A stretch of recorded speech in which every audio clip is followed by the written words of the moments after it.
9 de la mañana, 20 minutos. Nos metemos en otros temas de actualidad. La Asociación de Magistrados del Uruguay respondió a las declaraciones del ministro del Interior, Luis Alberto Heber, sobre tobilleras a partir del femicidio de Valentina Cancela en Maldonado, esta joven de 17 años.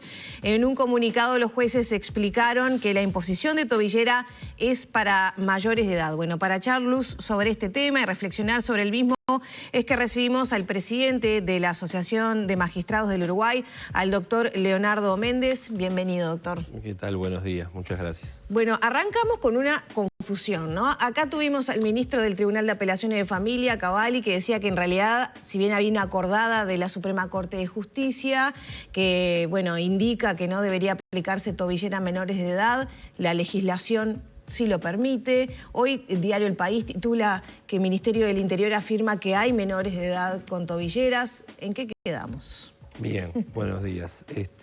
Primero y lo más importante que hay que poner sobre la mesa, no podemos reducir la problemática de la violencia de género a la colocación de un dispositivo de monitoreo, o sea, tobillera. Es realmente quedarse viendo el árbol en lugar del bosque, porque la problemática que existe a nivel social, la conflictividad social que ha venido en aumento en el país y en lo que tiene que ver con la materia de género es alarmante. No se puede reducir a este debate que se ha generado y al que nosotros lamentablemente tuvimos que ingresar porque se han dado declaraciones que no se ajustan a la realidad. Lo que planteó el doctor Cavalli, que aparte es un referente en todo lo que tiene que ver con derecho de familia, es una circunstancia que es la siguiente. Hay una norma reglamentaria que es la acordada 8028 del 2019, que es la Suprema Corte de Justicia dicta en coordinación con el Ministerio del Interior, porque es el Ministerio del Interior el encargado de monitorear estos dispositivos. Dentro del protocolo y de las exigencias, una de ellas es que debe colocarse a mayores de 18 años, por una serie de cuestiones que les voy a explicar lo más resumidamente posible. En ese escenario, entonces, lo que plantea el doctor Cavalli es correcto, normas de superior jerarquía, ¿no?, a una reglamentaria como es la propia ley, la Constitución, tratados internacionales, pueden permitir esa colocación. De hecho, muchos colegas han ordenado la colocación de dispositivos a menores de edad que son agresores. Por suerte, en el número no son los más. Lo que ocurre es muy sencillo. La DIMOE, que es la oficina encargada del control del monitoreo y de colocación de estos dispositivos, sistemáticamente se niega a la colocación de los mismos, amparada en esta norma reglamentaria. Más allá que muy prontamente salió el Ministerio del Interior a explicar que hay 26 dispositivos activados, 23 en víctimas y 3 en atacantes, porque no nos olvidemos que también hay casos donde la víctima es menor y el agresor es mayor, que es más habitual, y ahí sí al agresor se le coloca. De estas me consta que en el día de ayer al menos una o dos fueron colocadas. Estas tres, o sea, de estas tres colocaron a menores agresores, dos fueron colocadas de las últimas 48 horas. ¿Pero qué pasó? ¿Hubo un cambio de postura entonces? Efectivamente, hubo una reunión que se realizó por DIMOE con los jueces de familia especializado de Montevideo, donde, bueno, aparentemente primó el criterio que se hablaba, incluso aquí por el doctor Cavalli, y se van a venir ahora a colocar las tobilleras. O sea, ¿se cobra el grito? Yo no sabría cómo definir el cambio de tesitura. Sí celebro que ahora los jueces que lo disponen tengan más posibilidad de hacerlo. De todas formas, la norma reglamentaria está vigente. Me parece que se genera una confusión entre todo el mundo, o sea, porque si acá viene Cavalli, plantea una situación, usted plantea otra, el Ministerio dice que están a disposición, en las últimas horas se colocan. ¿El escenario qué dice entonces? ¿Qué es lo que está bien y qué es lo que está mal? El escenario lo que dice es, primero, que cuando se habló de disponibilidad de tobilleras, la semana pasada, en el departamento de San José, una colega ordenó poner una y dijeron que no había. Pero el ministro salió a decir que 133 había. Yo lo que le puedo explicar es lo que afiliados nos comentan. Y a su vez, la problemática acá está dada en un tema de coordinación y de las circunstancias. Fíjense que para la colocación del dispositivo, que es lo que les tengo que explicar ahora, se requiere el consentimiento por las partes y a su vez la firma un contrato. Sobre todo de la víctima, ¿no? Sobre todo de la víctima. Tratándose de menores de edad, esto se complejiza bastante. Incluso hasta existen normas en lo que tiene que ver con el tratamiento de las personas menores de edad que a veces pueden entrar hasta en contradicción con las normas relativas a la violencia de género, porque el tratamiento de un adulto no es lo mismo que el de una persona menor de edad, a quien por su naturaleza y su vulnerabilidad se la debe de abordar de otra forma. Entonces hay que evitar hipótesis de revictimización más que nunca. Hay que evitar una serie de cuestiones y a su vez la utilización del dispositivo requiere de una responsabilidad muy importante porque la víctima no lleva una tobillera, lleva algo similar a un celular que si no tiene la conciencia... Tiene que estarlo cargando, llevárselo a todos lados, es muy complejo. Entonces, no podemos, como decía al principio, reducir toda esta problemática. El dispositivo electrónico es una herramienta más, pero no... ¿Y entonces no dónde está la vidas. falla del sistema? La falla del sistema, que eso es el gran tema, está mucho antes. La falla del sistema todo está en la imposibilidad material de atender como corresponde el análisis detallado de cada caso. Pero por falta de personal, falta de capacitación, valoración de los riesgos. Principalmente por falta de recursos. Y yo le explico.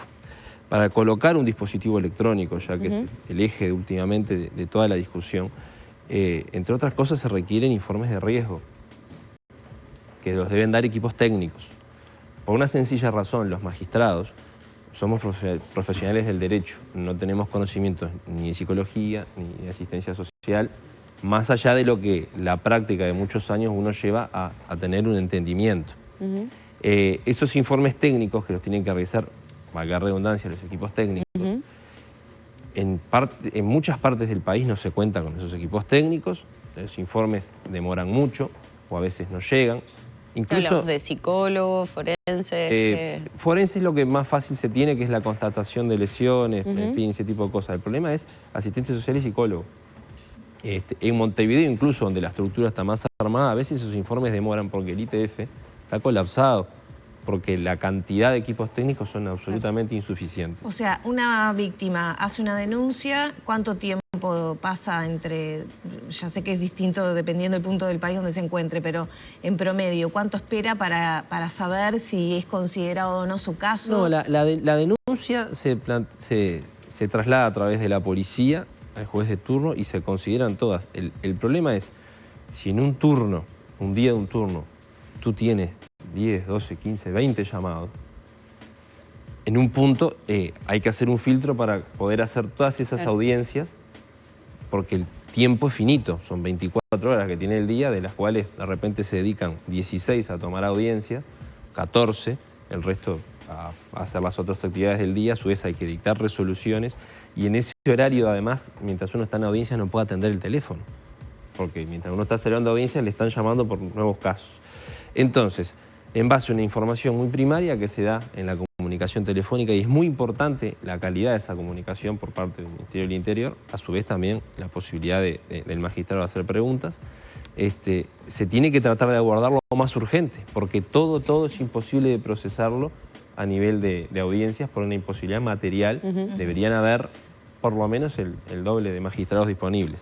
Entonces eso lleva a que se tenga que hacer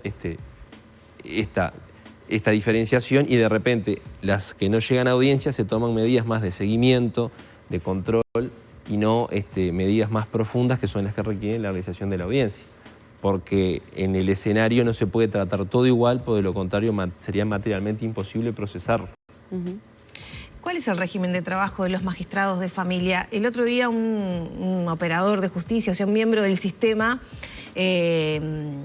mencionaba que a veces los magistrados juntan las audiencias en 2 días y no van el resto de la semana, y entonces eso también va en detrimento de lo que usted mencionaba, ¿no? Tener total capacidad en cada una de las audiencias. Yo lo que le puedo decir, que en lo que es a la materia esta, que es la más sensible y la más compleja, es imposible que en un turno un magistrado no vaya y no fije audiencia.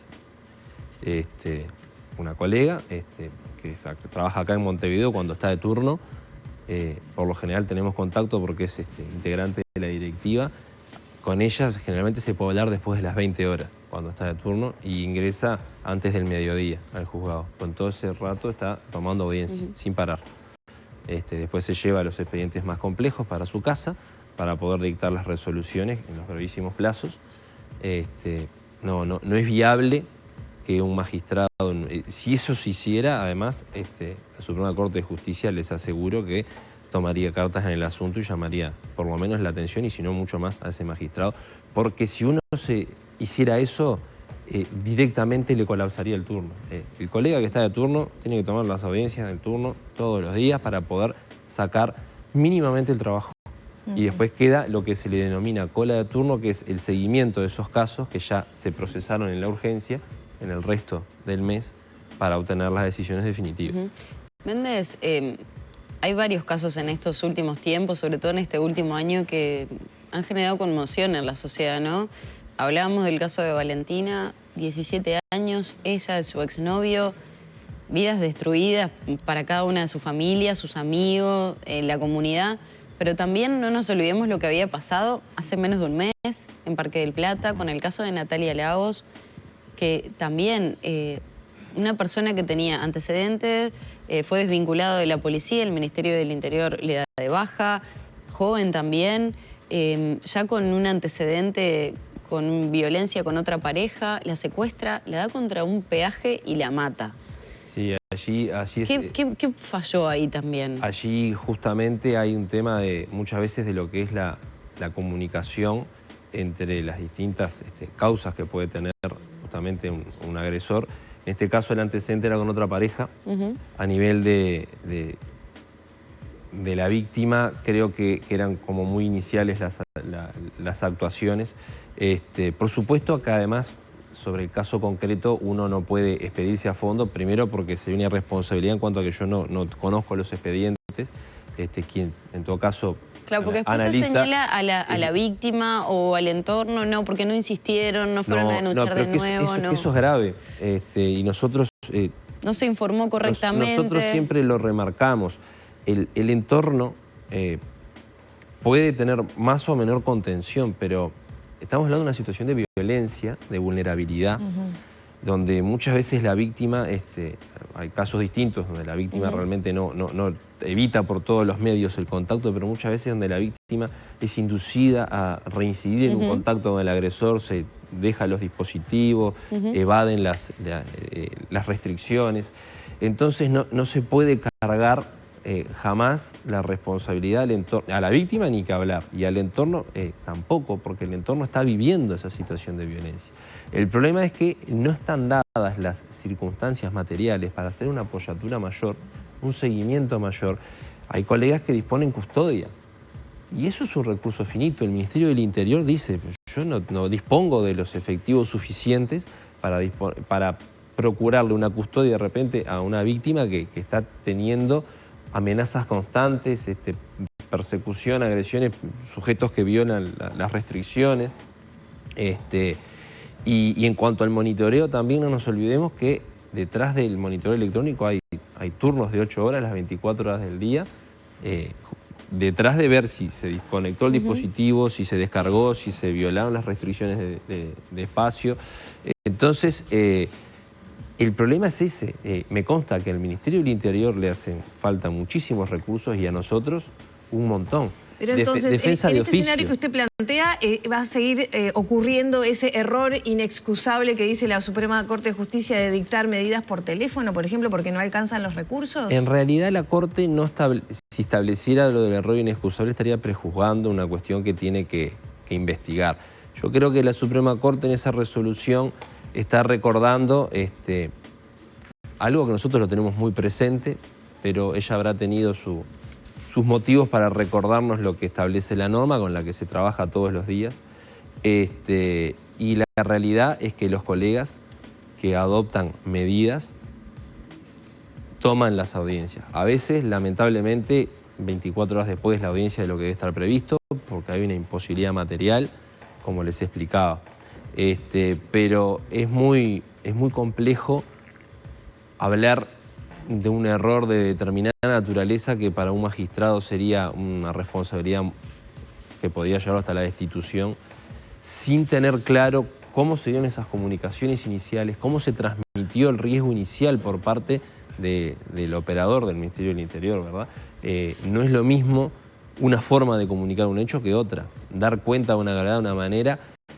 Hay otros actores, no nos olvidemos, en el caso de las personas menores de edad están los centros educativos, que son los que a veces comparten más horas que las familias con esos menores. Ahora, que pueden también dar información.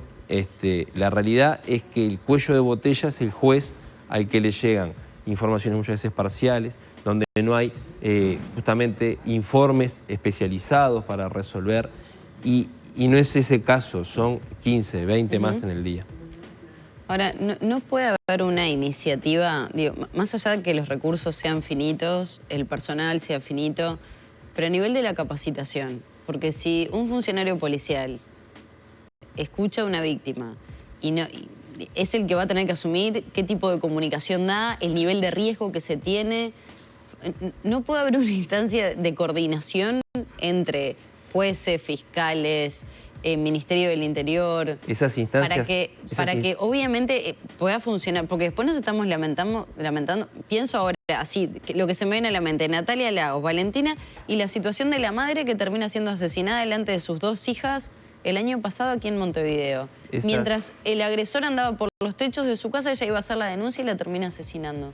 Sí, ese caso fue terrible porque la mujer no llegó ni siquiera a ¿Y cuántas denuncias previas tenía? Ese caso es el año pasado, es correcto. Y bueno, esas instancias de capacitación y de coordinación se dan. Vuelvo a lo mismo, la realidad es que, no nos olvidemos, a nivel del Ministerio del Interior no solo se recepcionan este tipo de denuncias, todas las demás relativas a delitos, a todo tipo de cuestiones. Entonces, por más que se dan esas coordinaciones, y como les comentaba hoy, incluso a nivel de esta oficina de DIMOE, que se planteó que, por favor, en el mes de abril se respetara el protocolo para la colocación a mayores de edad y no solamente y no incluir a menores. La realidad, muchas de esas veces, es que el volumen de trabajo supera humanamente las posibilidades de trabajo coordinado fino.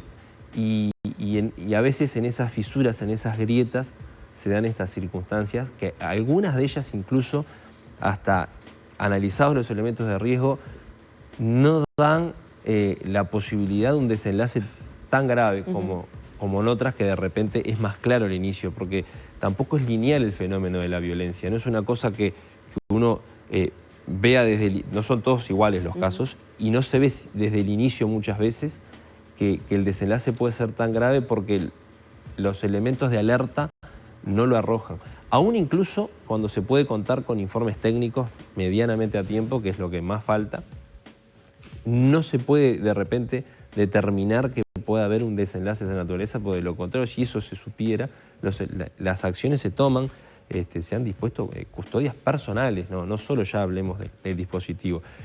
Y en un caso, citando casos, uno más antiguo, el agresor dio muerte a la custodia personal. Fue un caso en el interior, no me acuerdo del departamento. Quebracho, en Paysandú, creo. Claro, en Paysandú. O sea, con las máximas garantías brindadas en ese caso, el agresor logró sobrepujarlas y dar muerte no solo a la mujer, sino a la custodia. Entonces, el fenómeno lo estamos viendo desde el momento de la patología. Lo que no se está trabajando es en atacar la causa de que chiquilines de 17 años, compañeros de liceo u otras circunstancias similares, les pase por la mente que puede disponerse de la persona, de una mujer, de esa manera. Acá hay un tema cultural muy grande, hay una cosa que no se está abordando desde la educación inicial para adelante. Sí, no todos tenemos la misma responsabilidad en eso, cada uno desde su lugar tiene responsabilidad, pero no todos la misma, y lamentablemente solo vemos que hay un pasaje de responsabilidades, ¿no? Y no cambia nada, y eso es doloroso. No, pero justamente, y eso fue lo que motivó nuestro comunicado. Nosotros, y ahí voy a citar, yo no sé si no fue la señora Botero que lo dijo en un momento y me pareció muy elocuente, la responsabilidad es del Estado, es del sistema. Sin agregar una coma y después decir, pero hay toalleras disponibles o lo que sea. Yo en ese escenario estoy de acuerdo. La responsabilidad es del sistema. Es del sistema desde que no se asignan recursos suficientes para cumplir bien, desde que a veces con lo que hay se podría, yo no sé si trabajar mejor, pero de repente se podría evitar alguna circunstancia por algún afinamiento más en la coordinación. La realidad es que debe mejorarse el sistema. Lo que no puede en una circunstancia de esta es decirse, el sistema falló, pero nosotros teníamos tal cosa. Lamentablemente no hubiéramos querido entrar en ese terreno, hasta por un tema de respeto a las víctimas y a todos los damnificados en estas circunstancias que son por demás luctuosas. Pero parece poco serio que se quiera asumir una responsabilidad en el colectivo de lo que es el sistema del Estado y se quiera decir, bueno, pero nosotros no tanto. Cada uno dentro de su rol, como tú dices, tiene las responsabilidades y lo que nosotros sí tenemos que marcar, porque es importante y es parte de la información que se tiene que tener en cuenta, es que en el caso de los magistrados que estamos trabajando en esta materia, digo, primera persona no es mi caso, yo no estoy trabajando en esa materia, pero se trabaja al borde.